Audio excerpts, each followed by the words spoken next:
Yeah, and the way that I understand that, and this again is not dogmatic for the listeners, is my opinion, is in a very analogous way to the angels that ended up on the rebellious army side through a draft or being in a territory that ended up being part of the attacking army.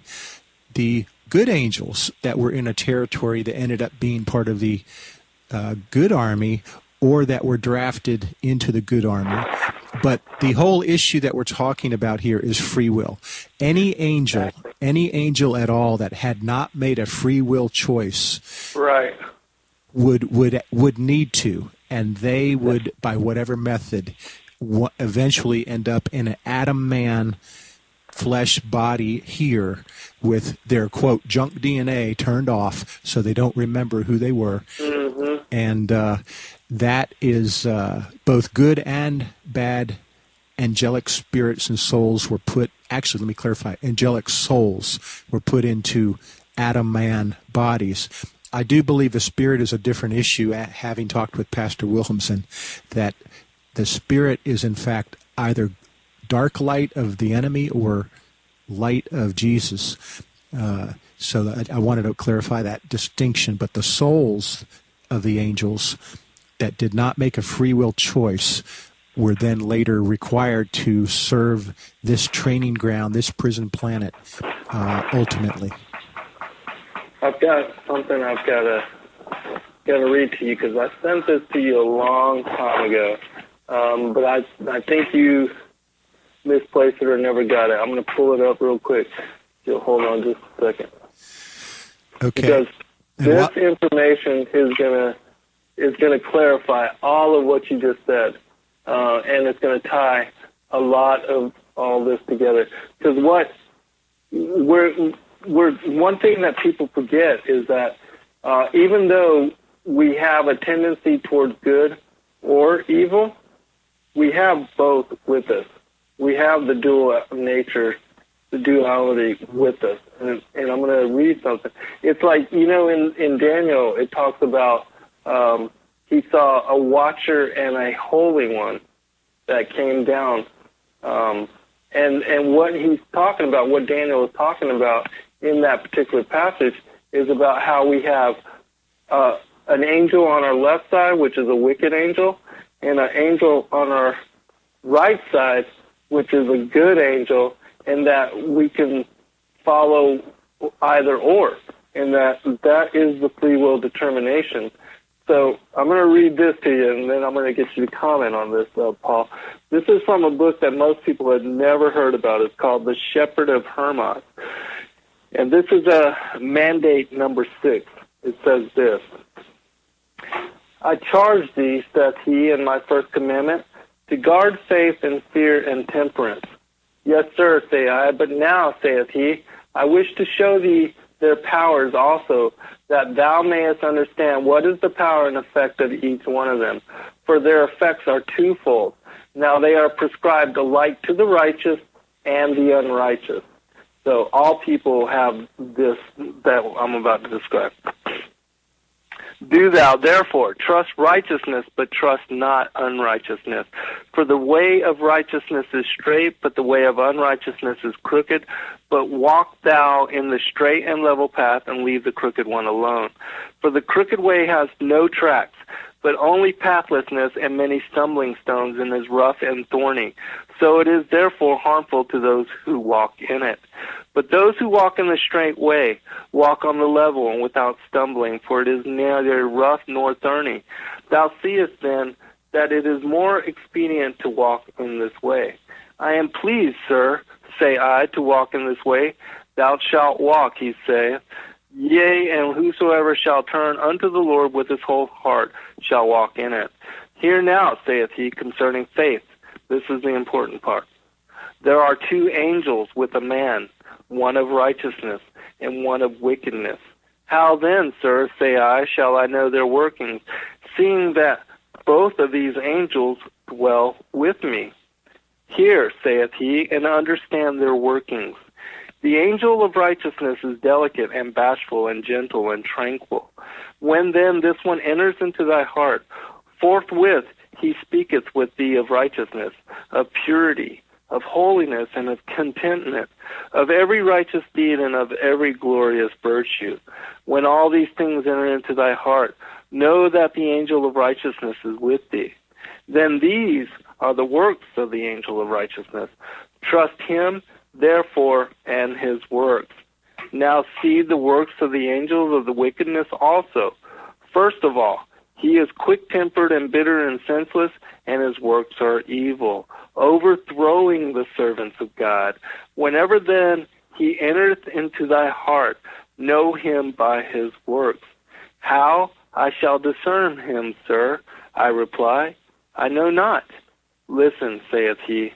When a fit of angry temper or bitterness comes upon thee, know that he is in thee.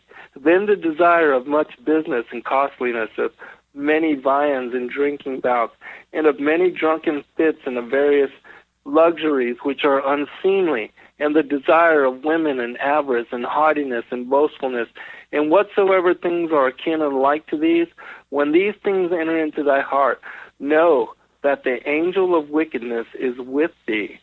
Do thou therefore, recognizing his works, stand aloof from him, and trust him in nothing.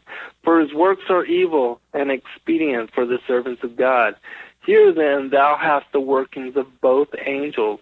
Understand them, and trust the angel of righteousness. But from the angel of wickedness stand aloof, for his teaching is evil in every matter. For though one be a man of faith, and then desire, and the desire of this angel enter into his heart, that man or that woman must commit some sin. And if again a man or a woman be exceedingly wicked, and the works of the angel of righteousness come into that man's heart, he must of necessity do something good. Thou seest then, saith he, that it is good to follow the angel of righteousness, and to bid farewell to the angel of wickedness. This commandment declareth what concerneth faith, that thou mayest trust the works of the angel of righteousness, and doing them may livest unto God. But believe that the works of the angel of wickedness are difficult, so by not doing them thou shalt live unto God. That's it. Wow, that's the book of Hermes? Shepherd, the shepherd of Hermes, mandate number 6. Hey, Brandy. Okay. Yeah, most people have never heard of this witch.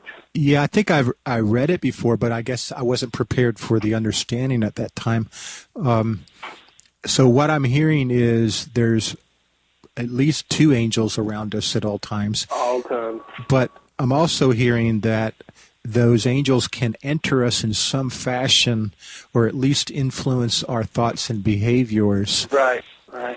And we are to be aware of that. Of course, I think it's difficult, at least for me. Like, let's say I get angry at somebody driving in traffic. It's hard for me to just ignore the anger or whatever. But recognizing what it is, I think what you read doesn't give us necessarily a solution. It just explains the situation. Right, exactly. Well, here's the thing, is that when people become righteous or they start to walk on the path of righteousness, they think there's no wicked angels with them. But there's that wickedness, there's those evil thoughts in our minds, there's those behaviors of hatefulness and revenge and lust, and there's those things that are with us all the time. So we have these 2 angels constantly at battle with us, the free will, the determination, the consciousness that is in us that knows good, and the wickedness in us that wants us to commit sin and to do evil. So always, because a lot of times, especially for people that have mental challenges or mental problems, they hear both voices all the time, and they act on both of them. But what they have to discern is that one is an angel of wickedness and one is an angel of righteousness, and you have to learn which one to listen to and which one to ignore. Because if you listen to both, then you're going to commit both acts of goodness and acts of wickedness, and you're going to think you're just listening to your higher angel. when we have good and bad angels with us at all times contending. Okay. At this point, Zen, if it's a good time, do you want to continue on into the second age and the third age, and then I want to talk about the races? Sure. Well, basically, the second world age is going to be this 7,000-year timeline that is repeated over and over and over in many different scriptures. It keeps saying it over the 70 weeks of Daniel. It's always this particular timeline. And that once this particular harvest, as is mentioned in Matthew chapter 13, where the Lord said he's going to send the angels as the reapers, and that the wheat and the tares will be then separated, that we're allowed to grow up together, that this would be the judgment. This would be when the Lord returns and all the people of the world see the Son of Man and the coming of the age. And then Satan and his fallen angels, they see the sign too. They see the condemnation coming. They're weeping and gnashing of teeth. Every knee shall bow, every tongue confess. All the books will be open. The book of life will be open. Determination will be set. Our own actions, words, thoughts, deeds will convict us, because it's not anybody but ourselves and our own actions and deeds and the things that were written in the book of life that are going to condemn us. Everything we do, we condemn ourselves. And so we're going to be judged according to all those thoughts, actions, deeds, and that we committed and, influenced and controlled while we're in the flesh and in these bodies during this second world age.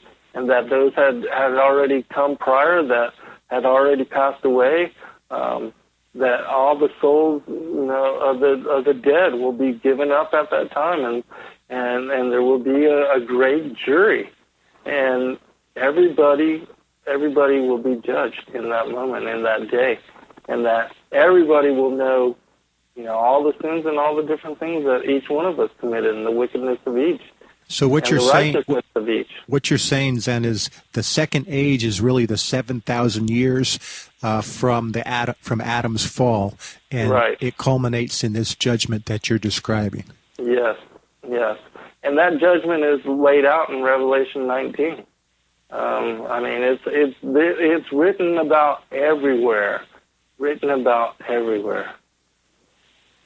Okay, so the is it 6,000 plus 1,000 of the new millennia? Yes, but there's strangeness about that, about the new millennia, because the new millennia is connected to the first resurrection, and it's my opinion that the first resurrection occurred when Christ died on the cross and went down into hell, spent 3 days in Sheol, and then at that point took all the patriarchs, all of the righteous who were then confined to Sheol, because none of them went to paradise. They all went to Sheol. And he went down there and then took them all up into paradise and emptied hell. Took all of them up to paradise with them. And that's, in my opinion, the first resurrection. And I think that the 1,000 years, that the millennial reign, is when the patriarchs were in paradise with Yahushua, while the church is being established here on this planet, leading up to the time that the harvest, the judgment. Because it also talks about that after that harvest, that's the end of the second world age, and then the third world age is an eternal age. It doesn't talk about that there's 1,000 years of this millennial reign, and then there's another releasing of Satan, and then finally we go into the third world age. That doesn't make sense to me. So and I know a lot of people see it that way, but I don't see it that way. So how do you see it then? Are we at the end of right now? Are we at the end of the 6,000 years, or are we at the end of the 7,000 years? I think we're at the end of the age, at the end of the 7,000 years. I think we're at the end of the total age, because the harvest is the judgment, is the day of the Lord, is when everything will be set right, And then after that judgment, when New Jerusalem is brought down, it's my opinion that that is when the third world age begins, and that's an eternal age.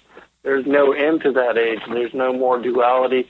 There's no more suffering. The lamb will lay down with the lion. Everything will be back to being vegetarians. We'll all speak Hebrew again, the original language of the Adamics.